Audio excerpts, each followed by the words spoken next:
Welcome to the Learning Pines YouTube. We hope this video helps. You start by confirming prerequisites: a compatible iPhone with Dynamic Island and the latest YouTube app. Open Settings, enable notifications and grant camera/mic access so YouTube can present live or recorded controls. Once done, position your phone so the Dynamic Island is visible during playback. Tap a video to begin. Watch how controls and alerts appear near the island. These initial steps let the system route playback info to that area and prepare the app to use the island for interactive elements. Next, configure control behavior and timing so the dynamic island shows meaningful info. In YouTube settings, enable picture-in-picture or background play if you have access, and set notification styles to banners. This ensures play/pause and live status surface near the island.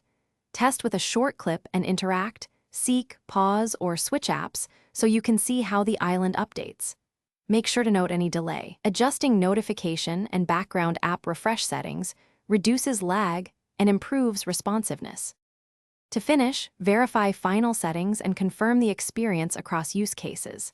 Check app permissions, disable aggressive battery optimizations, and lock orientation if you need consistent island placement. Try playing a live stream and switch apps to validate persistent island controls. If the island doesn't show expected info, restart the YouTube app or the phone to clear cache and reset notification channels.